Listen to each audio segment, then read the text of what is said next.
Hi guys, so again welcome to my channel. So till now we have covered almost everything related to your stress and strain.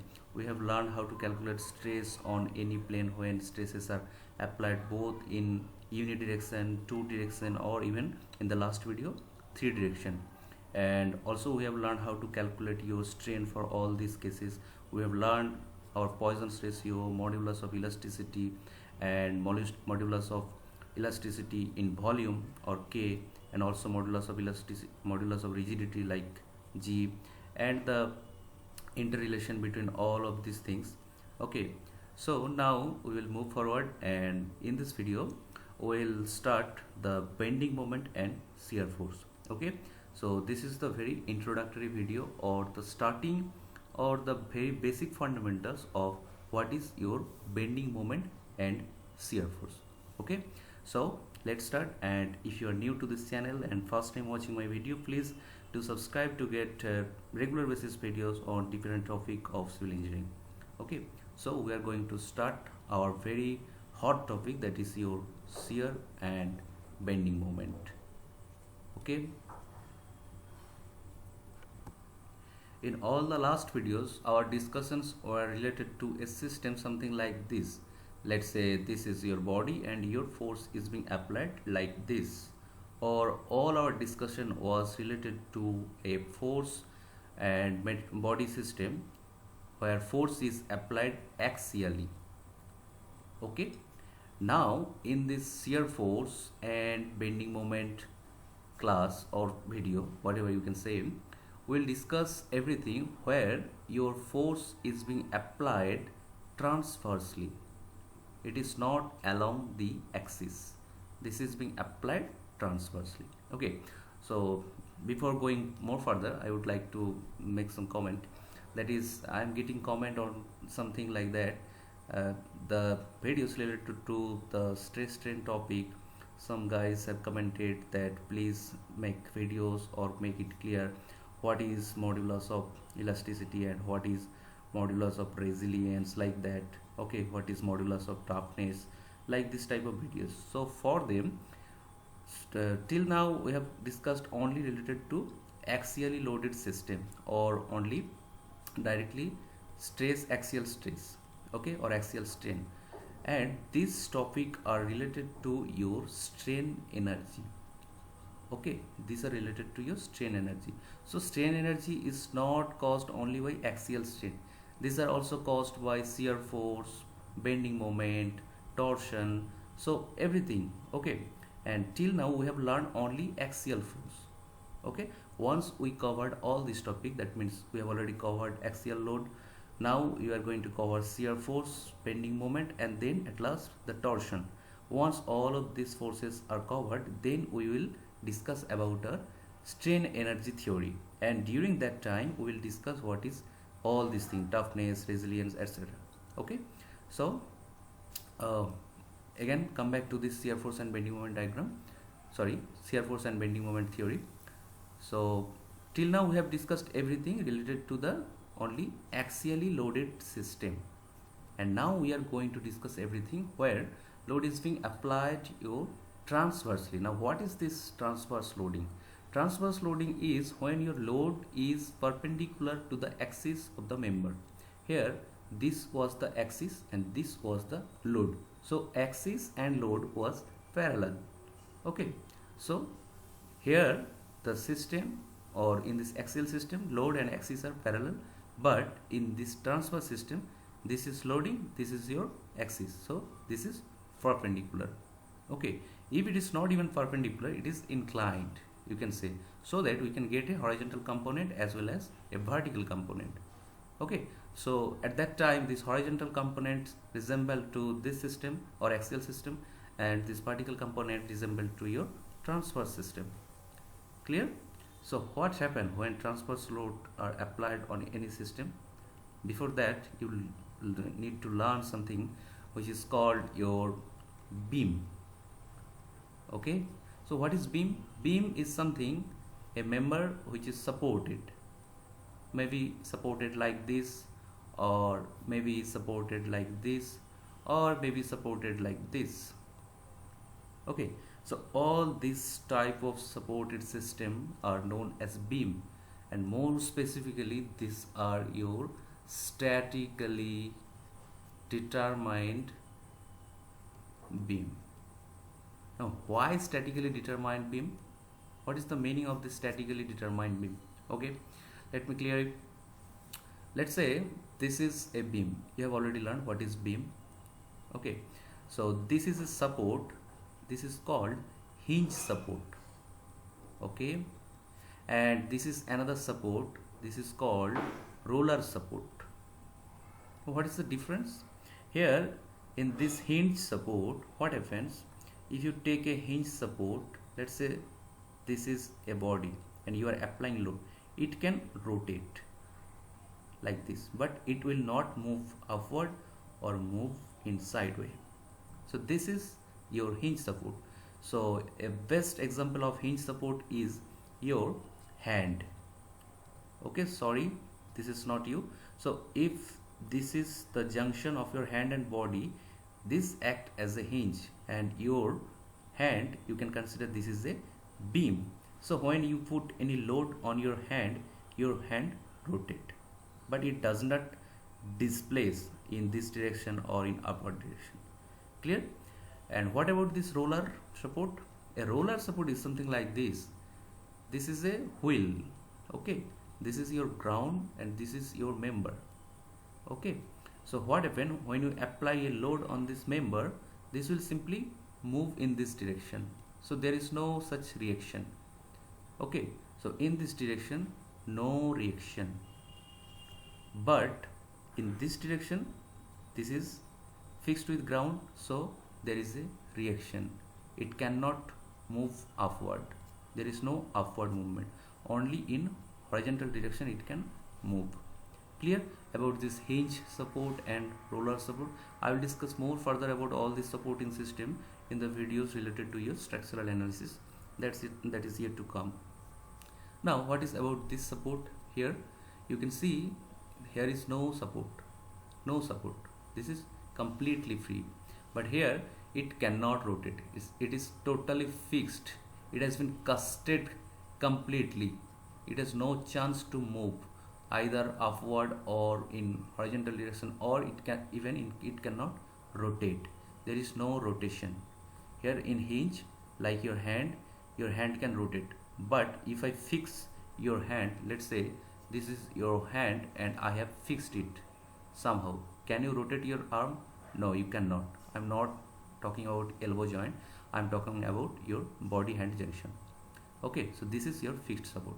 Now the question is, why all these beams are called statically determinate beam? Well, statically determinate means there is an equation, I think you may have heard of it, that is known as static equation. What is static equation? Static means something which is stationary, which is not moving. Okay, so let's say this is a system. It will not move if you apply load, only when another opposite force is being applied. So total summation of horizontal force, let's say this is x-axis, or horizontal force FH is 0.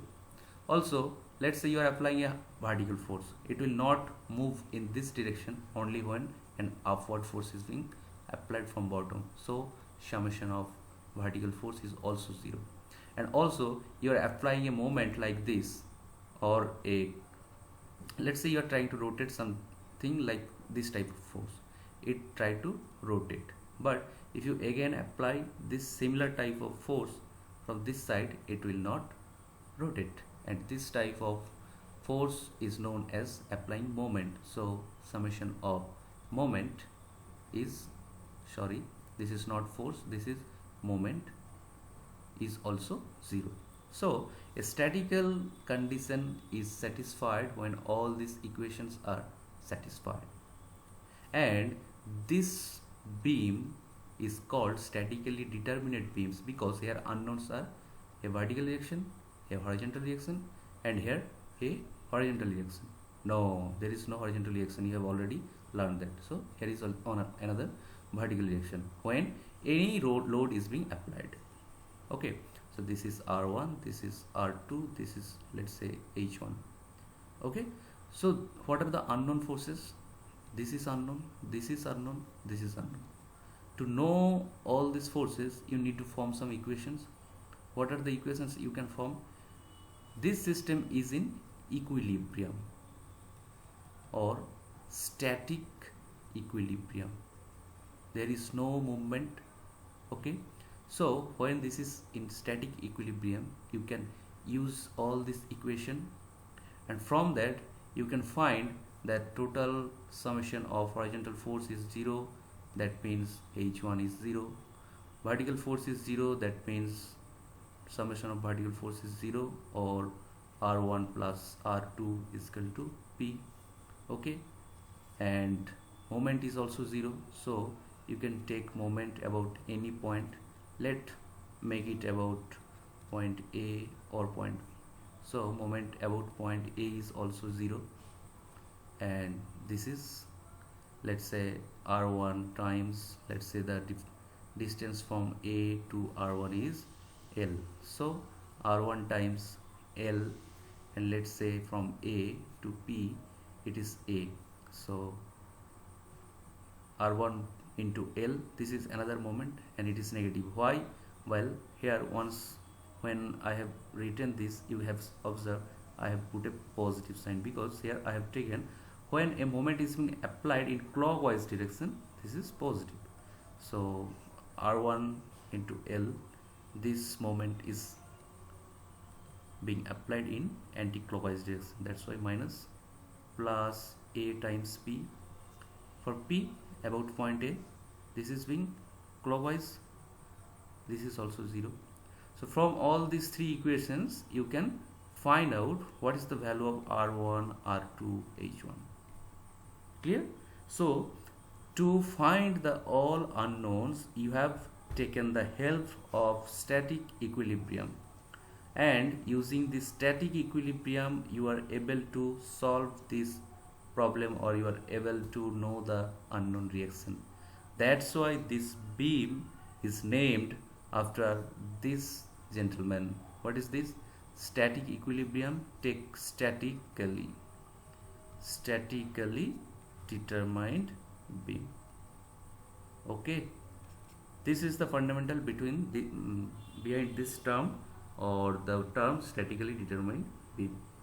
Okay, so we have discussed a lot about the background before going to our shear force and bending moment, and trust me, without discussing all these basic things we cannot make it clear to you what is the shear force really is, or what is the bending moment really is.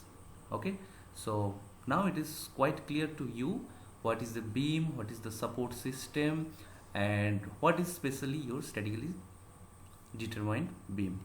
Okay, so now dive into the real thing of our video, that is your shear force and bending moment diagram. This is a very small thing, just you have to visualize it. Okay, so again, let's say this is the simply supported beam. Now it is clear to you what is simply supported beam. And now let's say you are applying a load here. Let's say this is P1, let's say this is P2, and let's say this is P3. Okay, so when all these are applied and you know all this direction A, B, C, D, okay, all the dimensions are known to you, by using the static equilibrium equation or this equation, just like this example, you can find out what are the reaction in this beam. Okay, so now you have got why I have discussed the background. Okay, so now let's say this is your reaction. Okay, let's say this is R1, this is total A, B, and in this direction let's say this is R2, and horizontal reaction, there is no horizontal reaction because the horizontal force applied is 0. Okay, so this is the system.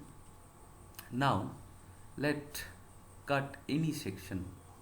This is the beam, and let's say I am cutting your beam somewhere here at a distance of x from A. Clear? So what will happen? if I cut this system, so after cutting the section here, let's separate this part. Okay, so in this part, what are the term? There is an external reaction, that is R1, external force, that is P1, and external force another, that is P2, and this is your section. Clear? No doubt in this. Now the whole system should be in equilibrium. Okay, so to make the system equilibrium, let consider R1 as, let's say, 10, any numerical value. Let's P1 is your, let's say, 2, let's P2 is your 3. So to make, or to, let's say you are this system and someone is applying 10 kilonewton force, someone is applying 2 kilonewton force, and someone is applying 3 kilonewton force. So total downward force is being applied on you is 5 and upward is 10. Okay, so you will tend to move upward. True.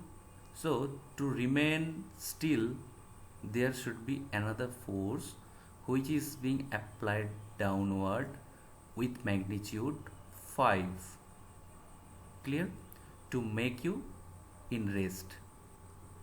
So similarly, in this system, to make this system in rest, you have to apply a force. Let's say this is V, maybe something upward or downward. Let's say it is downward. This is V. So now in this equilibrium system, R1, P1 and P2, and this V is being applied. Okay, and V is being acting internally. If this is the section, so V is acting in this section. It is internal force, you cannot see it. Okay, so this can be seen, this can be also seen, this can be also seen, but this is internal force. Okay, so what is V? Simply V is nothing but R1 minus P1 plus P2. Agree? This is the value of V. That's why this system is in rest, or this system is static. Okay, and similarly, let's say again consider this object. So this is R1, this is your P1, and this is your P2. Okay, you have also make it clear that there is an internal force which is acting like this. This is V. So now if I ask you again, is it correct that it is in static condition, or is this system is in static condition? You can say, well, I have already applied the internal force, I have considered it, now it is in static condition because all the summation of these forces in the left portion of this section is now equal to V from this condition. So there is no vertical movement, so it is in rest. Well, it is in rest, or it is in static condition only in vertical direction. You have make it clear, or you have make it sure that there is no vertical movement by considering V. But what about the rotation? Well, again take a moment about this point. Okay, so you have first considered the vertical movement, now you are considering the rotation. So here is R1, here is P1, here is P2. Okay, so again let's say from this section this distance is X, this is, let's say, A, this is B. Okay, and this, let's say, C. Okay, so when we are taking moment, our convention is clockwise moment is positive. Okay, So due to R1 about this point, R1 tend to move this system like this about this point. Okay, this is your arm. Okay, and this is your arm, one arm, and now I am applying a load from downward. Obviously your arm will rotate like this, it will go upward, or it will rotate counterclockwise, anti-clockwise. So this is coming as minus R1x. What about P1? This is creating clockwise moment, so plus P1 B plus C, and also P2, this is also creating clockwise moment, this is P2 into C. Okay, this is the net moment acting about this point. Okay, so obviously all the system will try to rotate either clockwise and or anti-clockwise based on the magnitude of these things. Clear? So your system is not in rest, it will rotate either clockwise or anti-clockwise. So to resist this, let's say this is the clockwise rotation. Okay, so to resist this clockwise rotation, you must have to apply another anti-clockwise rotation here. Only then your system will be in static condition, or there is no rotation. For a static condition, there should not be vertical movement, should not be horizontal movement, or also the moment should be zero, or no rotation is allowed. You have confirmed there is no vertical movement by considering V, and now you are making sure that there is no rotation by considering an opposite moment. Okay, so here the moment acting is M, and it should act equal to this one but in opposite direction. Okay, so the new system look like this. This was your beam, this was applied load P1, P2 and P3, this was roller, and you have cut a section here at a distance of x, and now your section looks like this. This is reaction R1, this is your P1, this is your P2, and also to make this cutted section in rest or in static condition, you have to apply a shear force, which is this one, B, acting downward, and in association with B you need apply a moment. Let's say this moment is acting in anti-clockwise manner. What we have considered in anti-clockwise.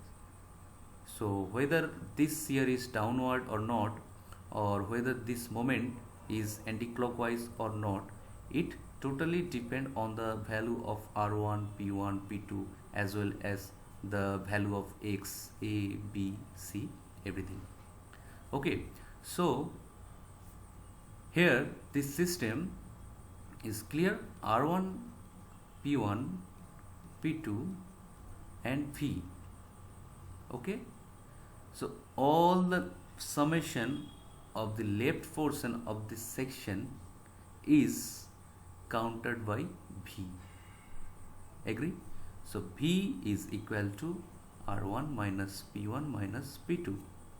All the forces including reaction forces and externally applied forces of this left portion of the section is being counted by your V. This V is known as shear force. Okay, so now it is clear to you what is your shear force. Similarly, the moment, if you consider the moment, so what are the moment? Minus R1x plus P1 A plus B plus P2, the distance was C. Okay, so P2 C. All the moment in the left portion of this section is being counted by this moment. This is your M. Okay, and this moment is known as your bending moment. Okay, so you have, now it is clear to you what is shear force and what is your bending moment. This is the very fundamental thing behind the bending moment and shear force. So if I consider this beam again. Let's say this is the hinge support, this is roller, this is P1, this is P2, and this is P3. Okay, we have considered this section at distance x from A. Let's say this is A, this is B. Clear? You may ask me, bro, you have considered everything from left side. Okay, we have considered everything from left side of the beam, and we have got this is R1, this is P1, okay, this is P2, and this is your V, and this is your, let's say, M. What about if I consider this portion from right? It looks like this. Well, let's consider it from the right. Okay, so here there is only P3. Okay, and this is, let's say, reaction R2. So just like this left portion, in the right portion also there should be a force.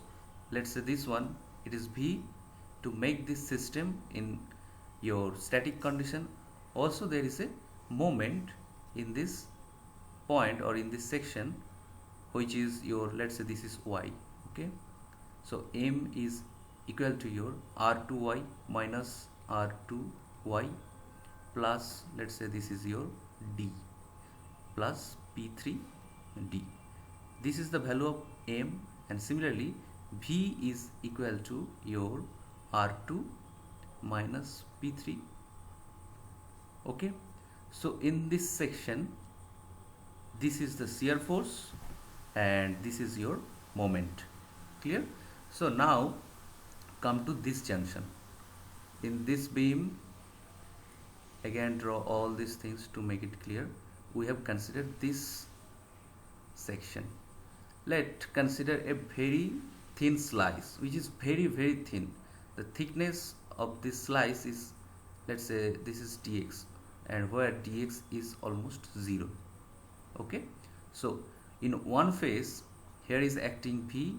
In this phase, let's say this is V1 and this is V2, and also in this phase, let's say this was anti-clockwise, let's say this was M1, and in this phase this was also anti-clockwise, let's say this is M2. So this particular slice of the beam is also in equilibrium, and that's why we can say that all these are equal to this one. Why? Because within this small slice there is no external force, there is no such external force. So if V1 is upward, your V2 have to be downward, and P1 is equal to V2. It must have to be. Only in that case your slice is in static condition. Similarly, if you apply a clockwise moment here, you have to produce, or you have to apply a anti-clockwise moment. And not only that, your M1 should be equal to M2 by magnitude. Only in that case this slice will not rotate. Okay, so from here we can say that in any section, if it looks like this, let's say this, there is a shear force. If in this phase, let's say this is Mn phase, so in this M dashed, N dashed, this is very small thickness, dx is almost tends to 0. Here your shear force must be like this. And not only that, if this is your slice, and let's say your moment is being applied here like this, here your moment must have to be act like this internal moment. All these forces, this shear force or this moment, they are internal force. Okay, all this internal force or moment are function of external force or moment, or force and moment. Clear? So now come to the sign convention. For moment, ordinary moment, we consider clockwise as a positive. What about this bending moment? So bending moment is not anything like this. it always have to be like this. The whole thing represent a bending moment. Similarly, this is a vertical force, but when we represent this vertical force with another vertical force, we are considering the shear force. Okay, so what is the sign convention for for bending moment? When there is a smiley face, when you apply a moment like this will bend your beam like this. Okay, simply pick up any page and you apply by your hand a moment like this, you will see your page has bent like this. So there is a smiley face. For the smiley face, always put positive, because smile is the sign of positivity. Really, the structure is also follow the same thing. And for this type of moment, your page will bend like this or like this. This is a sad reaction, and sadness is the sign of negativity. Clear? And for shear force, if there is a upward and downward shear force like this, which create a clockwise rotation of the slice. Now you have got what is slice. Then we are consider clockwise as positive. So obviously for this type of shear force, let's say this is the slice and you are applying a shear force like this. What is the sign? Obviously it will try to rotate it anti-clockwise manner. So this is negative. That's all for now. In the next video, we'll discuss the interrelation between this shear force and the bending moment. Okay.